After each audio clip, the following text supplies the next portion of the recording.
I have lived two entirely different lives.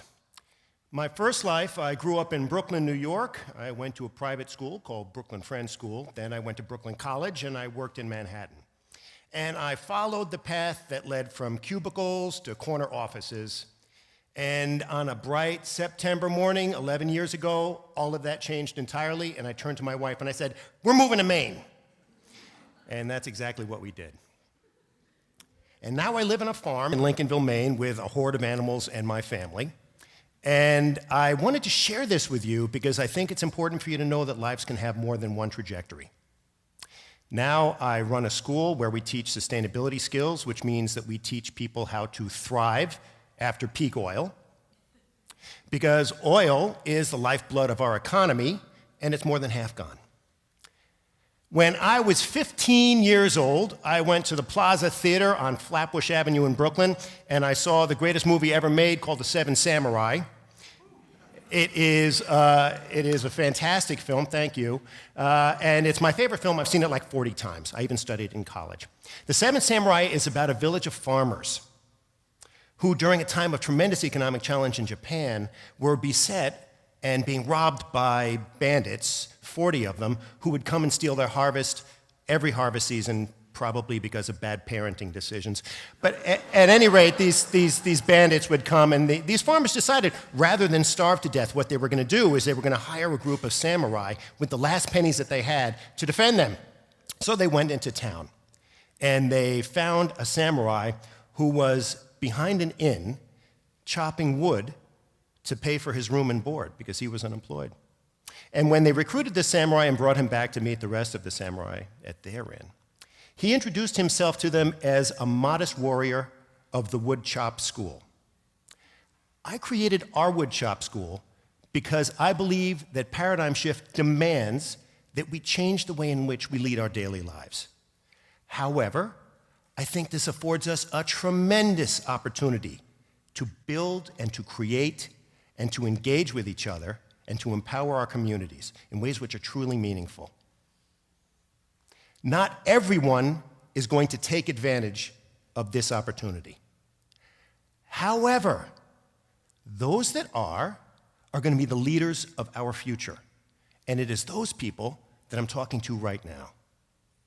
What we do is we build the skill set of the people who are going to push off from the water's edge and bravely navigate the river of paradigm shift.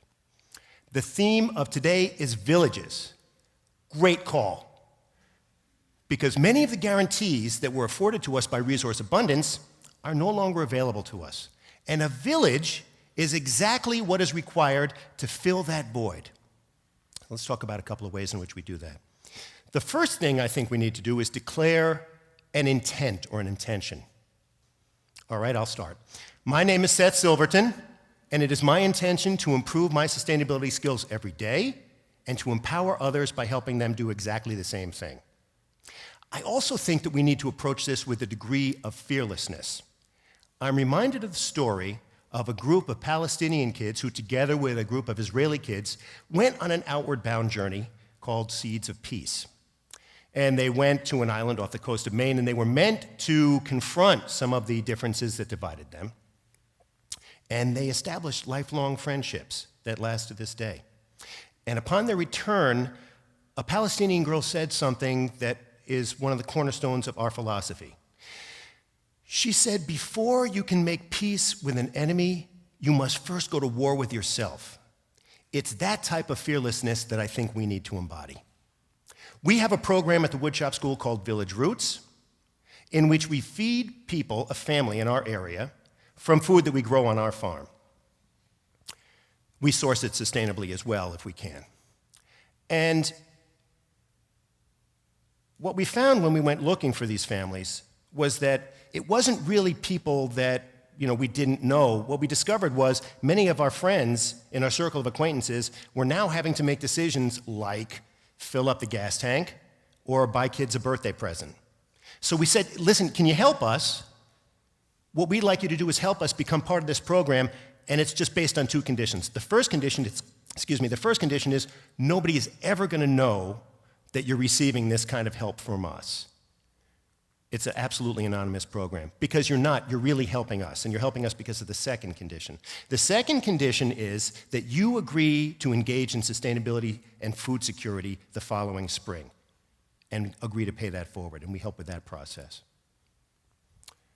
We have another program at the Woodshop School, which is a kind of a cornerstone of our curriculum, in which we encourage people to become active builders of networks.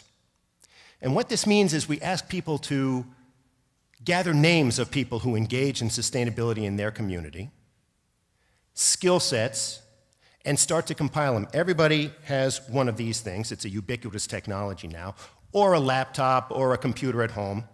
And we ask them to compile a database. My friend Christy knows everything about bees.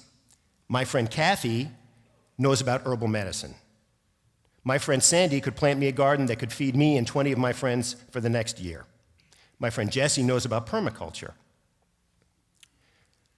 When you decide to have sustainability infuse your daily activities, what you'll discover is all of a sudden conversations will start happening in which you can connect the people in your database with people who need those skills. And what this does is it kind of empowers you. You become a source of sustainability in your own community. You're like the silverback ape of sustainability in your own community.